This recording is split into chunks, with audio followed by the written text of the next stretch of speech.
कैसे हो प्यारे दोस्तों। आज हम एक्सप्लेन करेंगे एक अमेरिकन कॉमेडी ड्रामा मूवी को जिसका नाम येस गॉड येस है।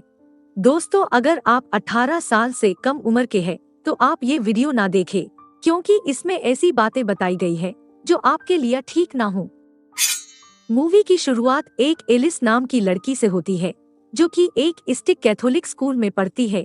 एलिस एक बहुत ही इनोसेंट लड़की थी जिसमें सब चीजों के बारे में जानने की क्यूरोसिटी कूट कूट कर भरी थी। स्कूल में सेक्स एजुकेशन की क्लास होती है जिसमें हम लोग मर्फी नाम के एक टीचर से मिलते हैं जो कहता कि शादी से पहले सेक्स करना गलत है। भगवान ने सेक्स एक पर्पस के लिए बनाया जो कि हमारे जनरेशन को आगे बढ़ाना, यानी कि बच्चा पैदा करना, और इसे सिर्फ शादी के बाद ही करना चाहिए। तभी एक स्टूडेंट मास्टरबेशन के बारे में पूछता है। मर्फी कहता है कि क्या तुम इससे बच्चा पैदा कर सकते हो? एक लड़की जवाब देती है नो। मर्फी कहता है कि एक से ज्यादा शादी करना या शादी से पहले किसी प्रकार का सेक्स या मास्टरबेशन गॉड के प्लान के खिलाफ है। याद रखना, गॉड हमेशा तुम्हें देख रहा है। क्लास के बाद एलिस की बेस्ट फ्रेंड लॉरा उसके पास आती है और कहती कि मैं स्कूल के रूल्स को मानते हुए तंग आ गई। एलिस कहती है कि तुम्हें पता था कि मास्टरबेशन एक पाप है? लॉरा कहती है हाँ बिल्कुल है, और तुम जो टाइटैनिक मूवी के बोल्ड सीन को बार बार रिवाइंड करके देखती हो वो भी एक पाप है। एलिस कहती मुझे ऐसा नहीं लगता। स्कूल खत्म होने के बाद एलिस घर आती है और कंप्यूटर में AOL चैट खोलकर कुछ गेम्स खेलती है। दोस्तों, AOL एक मैसेंजर चैट है जिसे लोग फेसबुक से पहले यूज करते थे। तभी इसके पास हैरी चेस्ट नाम के एक यूजर नेम से पर्सनल चैट आती है जो अपने बीवी के साथ सेक्स के दौरान ली गई कुछ एडल्ट फोटोज एलिस को भेजता है। एलिस इसे देखते ही एकदम से कंप्यूटर स्क्रीन बंद कर देती है, लेकिन फिर उसे देखने की इच्छा होती है। तभी उस आदमी का एक मैसेज आता है जिसका मीनिंग एलिस को नहीं पता था। वो उससे इसका मीनिंग पूछती है तो वो आदमी लिखता है एज, सेक्स और लोकेशन। एलिस थोड़ा सोचती और जवाब देती है। एलिस उसे जवाब देती है। फिर वो आदमी एलिस से उसकी फोटो मांगता है तो एलिस उसे अपनी फ्रेंड की फोटो भेज देती है। बाद में रिप्लाई करता है तुम काफी सुंदर हो। फिर वो उसके साथ सेक्स चैट करने लगता है। एलिस को काफी सारी चीजों के मीनिंग नहीं पता थी। वो पूछता है कि क्या कभी तुमने खुद को टच किया है? फिर वो आदमी एलिस को एक और अडल्ट फोटो भेजता है और वो अपने स्कर्ट में हाथ डालती है और उसे थोड़ा अजीब महसूस होता है। तभी अचानक उसकी माँ की आवाज आती है तो वो कंप्यूटर बंद करके वहाँ से चली जाती है। अगले दिन स्कूल में लंच के दौरान बेथ नाम की लड़की एलिस के पास आती है और कहती है कि मैं बिलीव नहीं कर सकती कि तुमने लॉरा की पार्टी में वेट के साथ सिलेट टॉस किया है। लॉरा भी ये सुनकर शॉक हो जाती है और पूछती है कि क्या तुमने सच में मेरी पार्टी में वेट के साथ सिलेट टॉस किया है? एलिस कहती है कि मुझे तो उसका मीनिंग भी नहीं पता।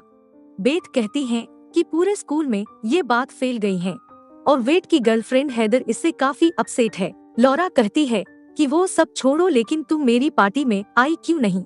बेथ कहती लास्ट वीकेंड में स्कूल की तरफ से एक ट्रिप पर गई हुई थी जो कि काफी कमाल की थी। उसके बाद मेरी लाइफ पूरी तरह से बदल गई और तुम्हें भी वहाँ जाना चाहिए। ये कहकर वो चली जाती हैं। इसके बाद एलिस एक चॉकलेट रैपर निकालकर उसे चाटने लगती है जिसे देखकर कुछ लड़के हंसने लगते हैं। एलिस उन्हें घूरने लगती और उठकर चली जाती हैं।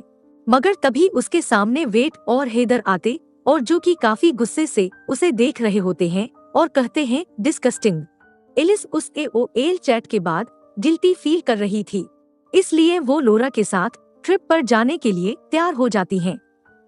वहां पहुंचने के बाद एक लड़के को देखकर एलिस पूछती है ये कौन है? लॉरा कहती है ये स्कूल के फुटबॉल टीम का कैप्टन क्रिस है। एलिस उसके मैनली फिगर को देखते ही उस पर फिदा हो जाती है।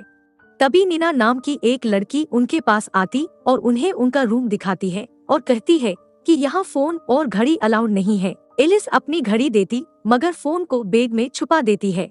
फिर वह हॉल में जाती है और वहाँ पर मर्फी सबको छोटी छोटी ग्रुप में बांट देता है। एलिस का ग्रुप लीडर क्रिस था और उसके मन में लड्डू फूटने लगते हैं। सब कुछ सेटल होने के बाद मर्फी कहता है कि तुम्हें यहाँ भगवान ने बुलाया है और ये ट्रिप आप सब की लाइफ में एक यूनिक एक्सपीरियंस देने वाली है और गॉड के साथ तुम्हारा रिलेशन और मजबूत होगा।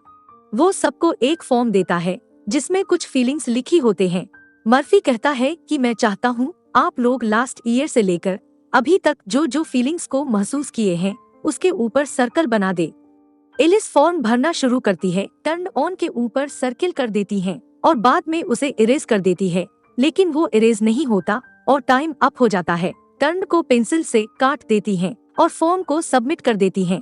इसके बाद नीना एक स्पीच देती और कहती है कि उसकी पूरी फैमिली उसे इग्नोर करती है, मगर यहाँ आने के बाद उसे रियलाइज हुआ कि वो अकेली नहीं है, गॉड उसके साथ है, और तभी उसे मन की शांति मिली। ये सुनने के बाद वहाँ बैठे सारे लोग इमोशनल हो जाते हैं। रात को एलिस अपने फोन में गेम खेल रही थी, तभी उसका फोन वाइब्रेट करता है। वो कुछ देर तक सोचने लगती और फिर अपने फोन को अपने लेग्स के अंदर डालती है। उसे बहुत ज्यादा अजीब महसूस होता है। अगले दिन सब जंगल में कुछ लेने जाते हैं और एलिस सिर्फ क्रिस को ही देख रही थी। तभी एक लड़की गिर जाती और क्रिस उसे संभाल लेता है। यह देख के एलिस के दिमाग में एक आइडिया आता है और वो भी गिरने का नाटक करती है। क्रिस उसके पास आता है और उसे उठाकर नर्स के पास ले जाता है। एलिस को बहुत ही अच्छा फील होता और वो एंजॉय करने लगती है। कहानी में आगे हम लोग देखते कि एलिस अपने कमरे में थी और नीना उससे कुछ बात करने आती, मगर तभी एलिस का फोन वाइब्रेट होता है। नीना देख लेती और बोलती कि तुमने मुझे झूठ बोला है, और वो सीधा जाकर ये बात मर्फी को बता देती है। मर्फी एलिस को बुलाता है और कहता है कि यहाँ कुछ हासिल करने के लिए हमने ये कुछ रूल्स बनाए हैं और तुमने इसे तोड़ा है और मुझे इसके लिए तुम्हें पनिशमेंट देना होगा, तो तुम्हें अभी से पूरे कैंप को क्लीन करना होगा। एलिस कैंप क्लीन करने में लग जाती और उसे मर्फी के रूम में कंप्यूटर दिखता है। वो कंप्यूटर में AOL चैट खोलकर पूछती है कि सेलेक्टॉस क्या होता है, लेकिन सब लोग उसे अलग अलग जवाब देते हैं। फिर वो स्क्रीन को ऑफ करके चली जाती है, मगर कंप्यूटर को ऑफ करना भूल जाती है। उसी रात मर्फी सारे स्टूडेंट को बिठाता है और सबके सामने उनके घर से आए हुए लेटर को पढ़ता है, जिसे सुनकर सब इमोशनल हो जाते हैं। अगले दिन क्रिस एलिस के साथ 3 और स्टूडेंट को बुलाता और कहता कि सबके मन में कुछ न कुछ गिल्ट होता है और मैं चाहता हूँ कि आज तुम वो सब बाहर निकाल दो और इससे तुम्हें मन की शांति मिलेगी। सब लोग अपने अपने गिल्ट बोलते हैं, जिससे एक लड़का कहता है कि लास्ट वीक मेरा ब्रेकअप हुआ है और मुझे ऐसा दिखाना पड़ा कि मुझे कोई फर्क नहीं पड़ा, लेकिन अंदर से मैं टूट गया हूँ। एक लड़की कहती है कि मेरी दादी माँ की डेथ हो गई और मैं उन्हें आखिरी बार देख भी नहीं पाई। फिर एलिस की बारी आती है, लेकिन उसके पास बताने के लिए कोई स्टोरी नहीं होती। वो झूठ बोलती है कि कुछ दिन पहले उसके डॉग की मौत हो गई थी, मगर बाद में उन्हें पता चला कि उनके पड़ोसी ने उसे जहर देकर मार दिया था। ये सुनकर एक लड़की जोर जोर से रोने लगती है।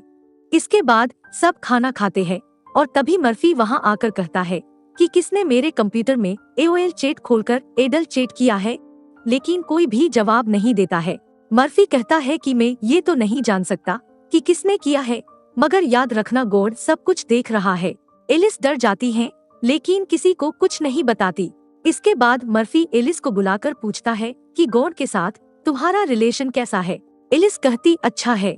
मर्फी पूछता है फिर तुमने फोन में टर्न क्यों भरा था।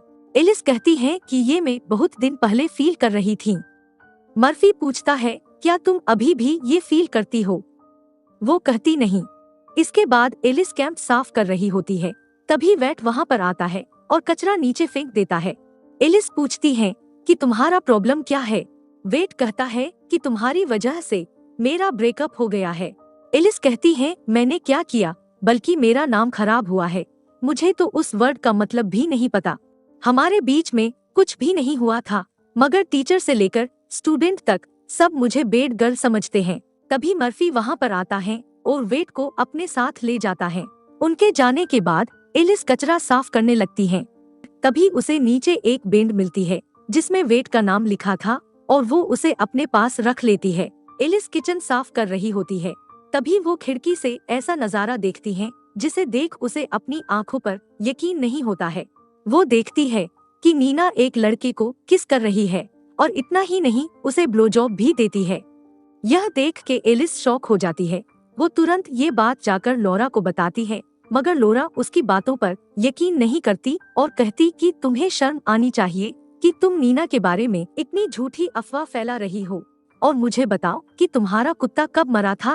एलिस कहती है कि वहाँ सबके पास कुछ ना कुछ स्टोरी थी, लेकिन मेरे पास कुछ भी नहीं था, तो मेरे मुंह में जो भी आया मैंने कह दिया। लॉरा कहती है तुम झूठी हो, और मुझे ये भी लगता है कि पक्का तुमने ही टीचर के कंप्यूटर से एडल्ट चैट किया है। एलिस कहती है मेरा यकीन करो ये सब सच नहीं है। लेकिन लॉरा वहाँ से चली जाती है और एलिस उदास हो जाती है। इसके बाद जब एलिस किचन साफ कर रही थी तब उसे एक आइडिया आता है और वो वेट का बैंड लेकर मर्फी के कंप्यूटर के पास रख देती है। तभी मर्फी वहाँ पर आता है और एलिस पीछे छुप जाती है। मर्फी अपना कंप्यूटर खोलकर एक अडल्ट वीडियो प्ले करके मास्टरबेट करने लगता है। एलिस इसे देखकर अपनी आंखों पर बिलीव नहीं कर पाती और अपनी आंखें बंद कर लेती है। अगले सीन में क्रिस एलिस से मिलता है और उसका उदास चेहरा देखकर पूछता है कि तुम उदास क्यों हो। वो दोनों एक टेबल के ऊपर बैठते हैं, मगर अचानक से एलिस उसे किस करने लगती है। क्रिस भी उसे किस करता है, मगर वो खुद को संभाल लेता है। वो उसे दूर हटा के कहता है कि तुम क्या कर रही हो, ये गॉड के प्लान के खिलाफ है, और वहाँ से भाग जाता है। एलिस बहुत ज्यादा उदास हो जाती है। रात को जब सब प्रेयर्स कर रहे होते हैं तब एलिस चुपके से वहाँ से निकल जाती है और पास के एक बार में जाती है। वहाँ वो बार के ओनर गिना से मिलती है, जो उसका उदास चेहरा देखकर पूछती है क्या हुआ। एलिस कहती है ऐसा क्यों होता है कि लोग जो होते हैं वो दिखाते नहीं, एक फेक इमेज बनाकर चलते हैं। गिना कहती है कि ये आजकल सबकी प्रॉब्लम है। एलिस कहती है कि मैं छोटी छोटी गलतियाँ करने से डरती हूँ। गिना कहती है कि मैं भी बचपन में एक स्टिक कैथोलिक स्कूल में पढ़ती थी और मुझे पता है कि तुम कैसा फील कर रही हो। फिर दोनों कुछ और बातें करते और एलिस को थोड़ा अच्छा महसूस होता है। फिर गिना कहती है चलो मैं तुम्हें ड्रॉप कर देती हूँ। एलिस जाते समय पूछती है कि क्या तुम्हें पता है कि सिलेट टॉस का मतलब क्या है। यह सुन के गिना हंसने लगती है और कहती है इसका मतलब है लेकिन समवन बट होल। एलिस हैरान हो जाती है और हंसने लगती है और रूम में वापस आ जाती है। अगले दिन सब ब्रेकफास्ट कर रहे होते हैं, तब मर्फी आकर वेट को अपने साथ ले जाता है। तभी लॉरा एलिस के पास आती और कहती है कि सॉरी, मुझे लगा था कि तुमने टीचर के कंप्यूटर से एडल्ट चैट किया था, मगर सच तो ये है कि वो सब वेट ने किया था। उसका बैंड कंप्यूटर के पास मिला, प्लीज मुझे माफ कर दो। एलिस कहती है कोई बात नहीं। लॉरा कहती है कि तुम्हें यह बात पता है कि वेट एक गे है। एलिस कहती है लेकिन उसकी तो एक गर्लफ्रेंड है। लॉरा कहती है लेकिन उसने आज तक उसे एक किस भी नहीं किया, और ये बात को छुपाने के लिए उसने तुम्हारे बारे में सिलेट टॉस की अफवाह फैलाई थी। तभी वेट वापस आता और सबके सामने कहता कि प्लीज गॉड मेरी गलतियों के लिए मुझे माफ कर दो। तभी मर्फी कहता है कि तुम में से किसी को कुछ कहना है तो यहाँ आकर कह सकते हो। अब एलिस में हिम्मत आ गई थी तो वो सबके सामने जाती है। वो कहती है कि यहाँ सब लोग बातें तो बना लेते हैं, पर इसका मतलब ये नहीं कि जो कुछ भी तुम सुनते हो वो सब सच है। दुख होता है जब कोई तुम्हारे बारे में झूठी अफवाह फैलाता है और आप खुद को अकेला महसूस करने लग जाते हो।